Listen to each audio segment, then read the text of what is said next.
Hello everyone, this is BlazeRaider, and today I'll be showing you how to do some simple destruction using the new bullet integration in Blender. Now for this tutorial you will need a few things. One is one of the newer builds of Blender, which you can get from builder.blender.org/download. Just get one which is appropriate for your operating system. I'm currently using the Windows 64-bit here because it's the latest build compared to these. Otherwise I would usually use this one here because it renders faster for me. And you'll also need this bullet constraints tool. This is currently the latest version and you can just get it from here. I'll link this in the description. This is necessary to create the constraints so that the object that we are destroying stays intact until impact. So let's begin. So in this scene I'm just going to have just a cylinder and another cylinder hitting that cylinder, and it's going to break apart into pieces basically. So make sure you have, I'll just go to user preferences here. Make sure you have the bullet viewport constraints tool active. So 3.7.2, that's the one I have at the moment. So, and you'll see that here, so it comes up in the toolbar here, and that's it. So let's begin. I'm just going to just delete everything here, add a plane. This is pretty big.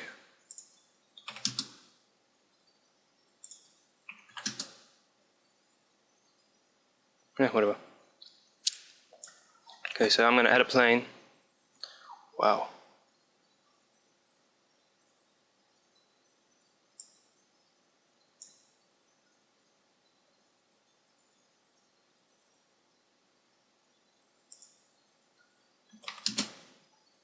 Okay, so I'm going to scale, so Shift A to add a plane, so plane, scale this to around 20, so we have a floor.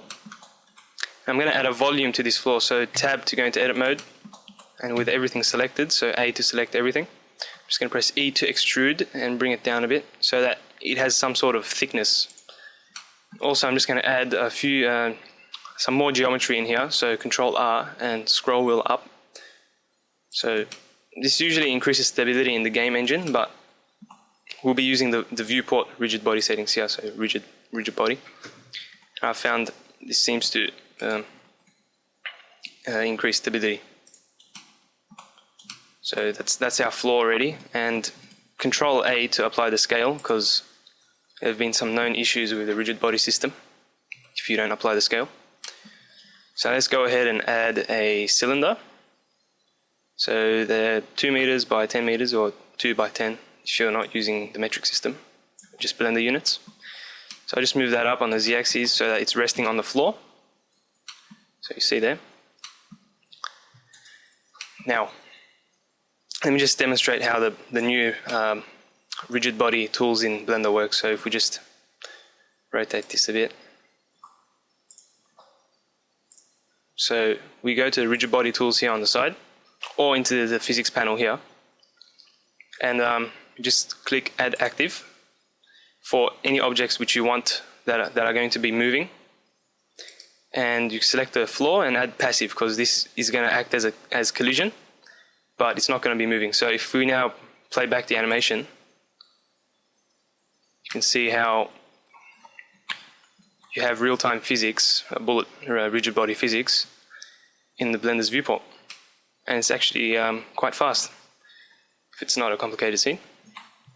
So I'm just going to undo all this, so remove everything. Let's bring this back here.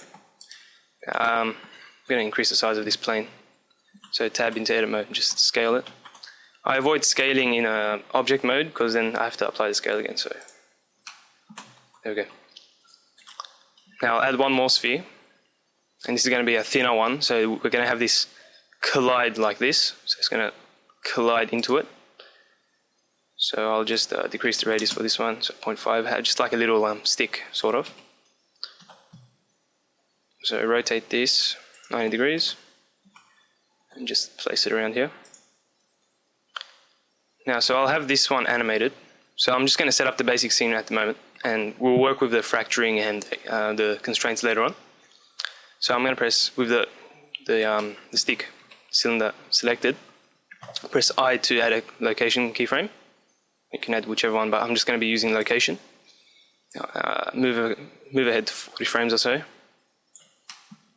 and just bring this across so that it collides through the middle of the object as the animation plays back. So location.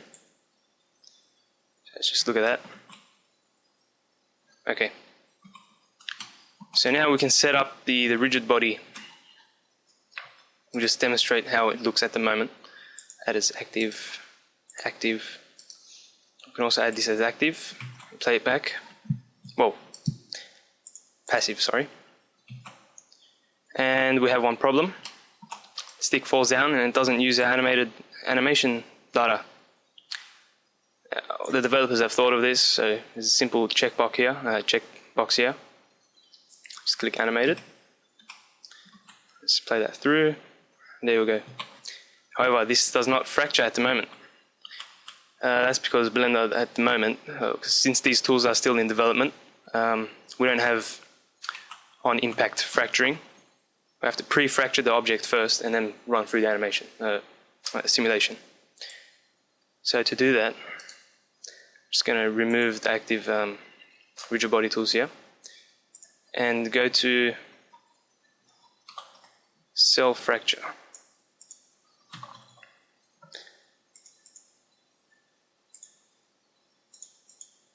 Okay, just enable that.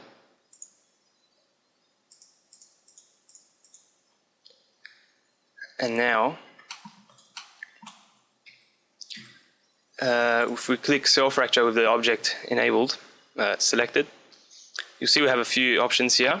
So point source, this is what is used to fracture the object. So you can use own particles, child vertices, so that takes into account if this is the parent of another object, you will use the vertices of that and locate mainly the fractures there.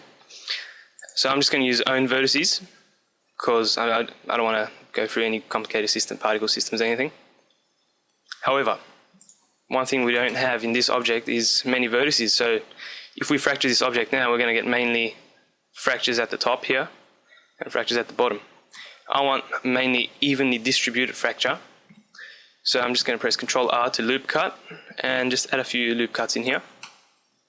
So as you can see, it's now more evenly distributed. Now we can go ahead and fracture this. So select self fracture, own vertices, and we'll set the limit to around 500 and increase the noise. This gives a more irregular fractures and instead of cubes. So if this was set to 0, you get mainly like cubes. So you won't look any realistic at all.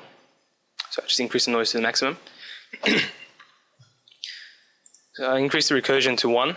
So this fractures the already fractured pieces. So it adds more variety into the fracture.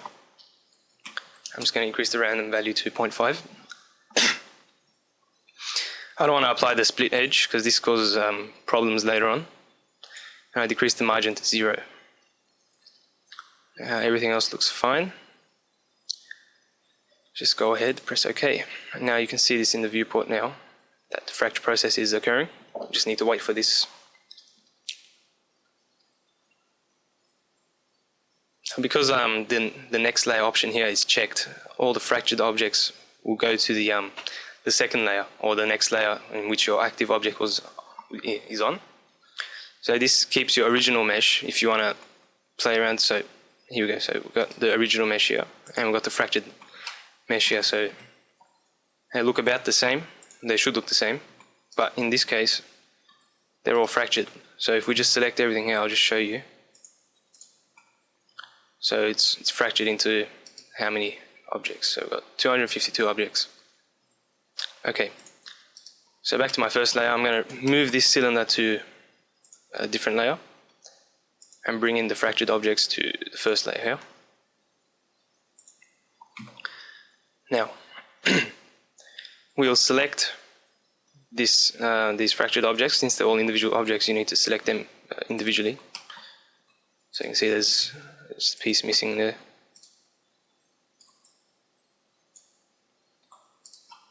Okay. So now with one of these active, we'll go back to the rigid body tools and select add active. So you'll get this because of the recursion value that we added in. So this some rigid body they're not closed, they're non-manifold meshes, so this happens. That's not a problem. So now with them activated, let's just play through this. So you see that the collision is working fine. However, the object breaks before the stick even comes up to it. Now for this, we use the bullet constraints tool here. Now let's just select these objects again. Oops.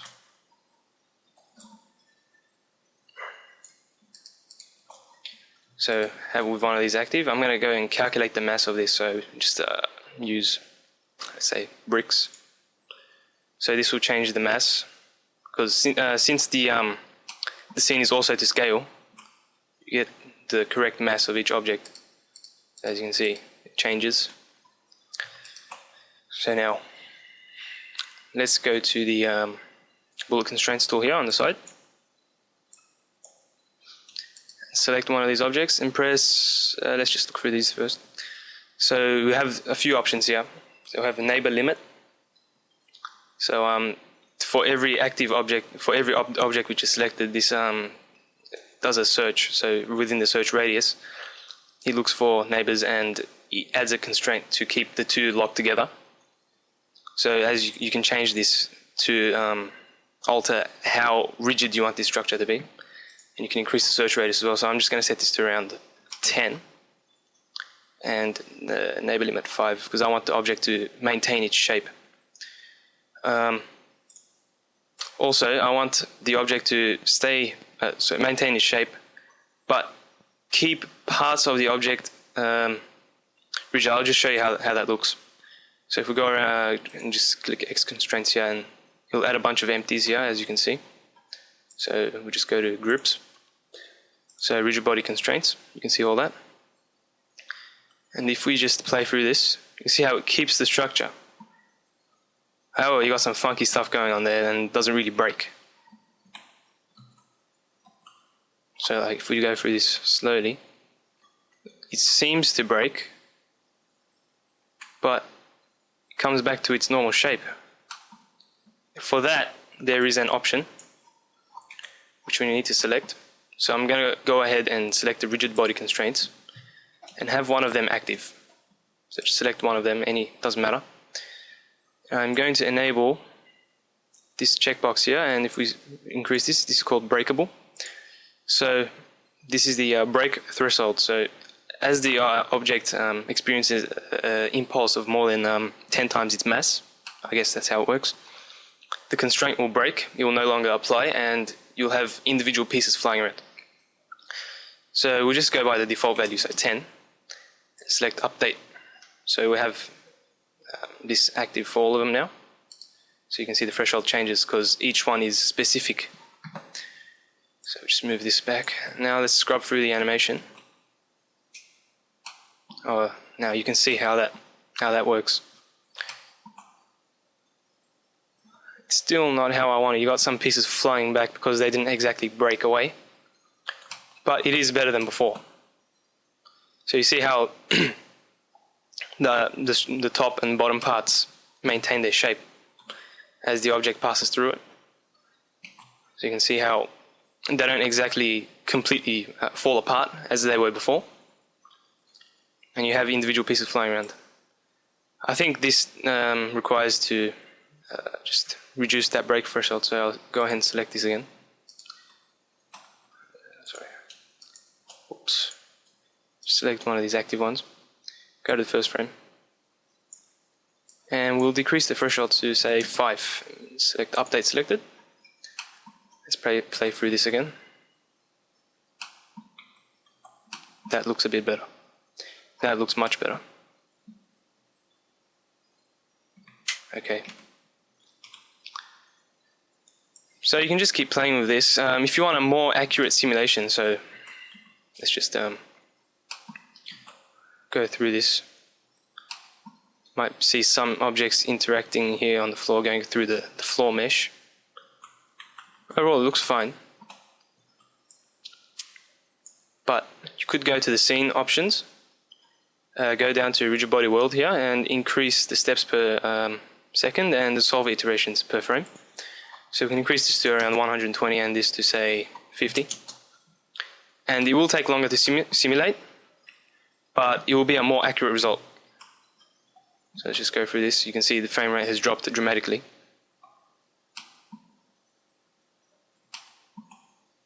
So you got some pieces sticking together as well as they should. I didn't like this. It flew apart too much. Yeah, it's too much. I'm just going to go ahead and select those constraints again. And just increase the break threshold, so put it to around 8.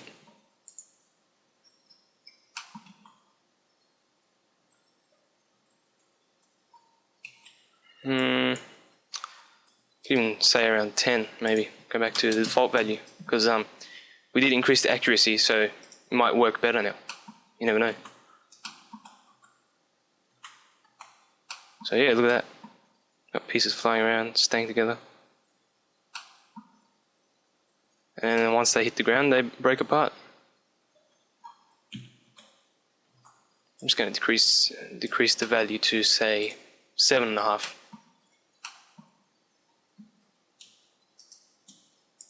.5. Update selected. Perhaps the search radius is a bit too high as well. Let's just set this to around 8, because we have too many pieces staying together. And, they don't break apart as they should. So I'm going to select X constraints again. Select these. Just update selected.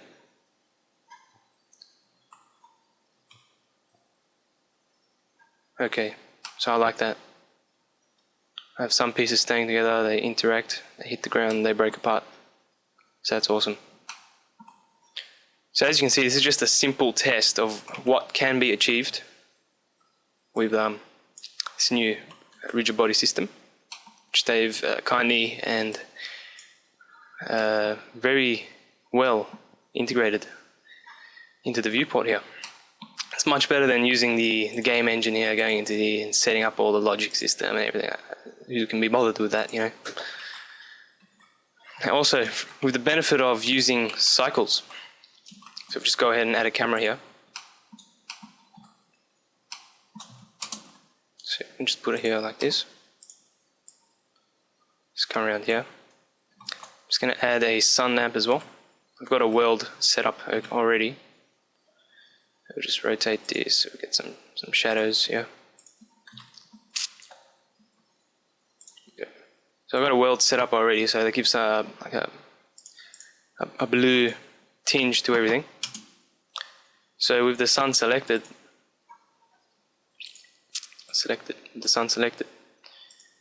we'll add a yellowish tinge to the sunlight, just so it balances out with the blue. Also increase the strength, so to about 3. Might be a bit too much, so maybe 2. Yeah, it's a bit better.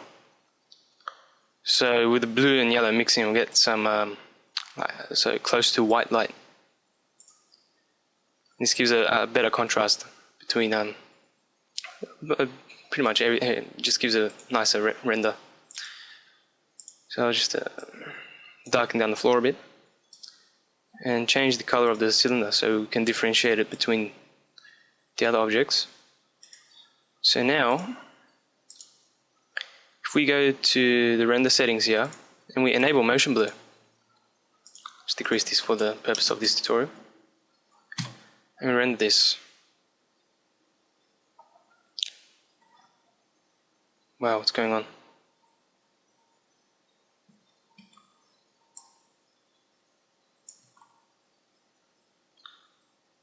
And let's just let this bake throughout the whole 250 frames. I think maybe there's a few issues there. And also, if you want to render out the animation, so you don't run into any problems later on, You can go down to the rigid body cache here and just press bake all dynamics. After you could save the file as well. It's probably better off if you're going to make a full-on animation out of this. So we'll come around here. Let's just render this out again. There we go. So as you can see, each object has motion blur applied to it native to Cycle's render engine. So this would cover up some flaws if there are any, but I don't believe there to be. It looks really good to me.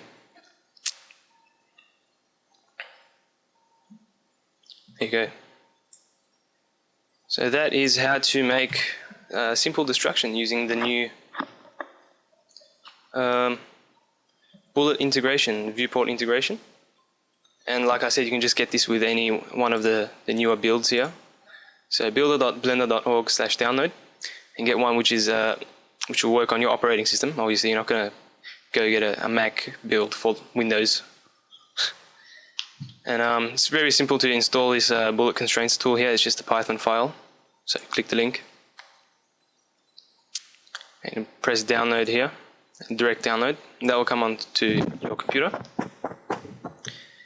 And you just put that into the scripts add-ons folder in your Blender or Blender program files section.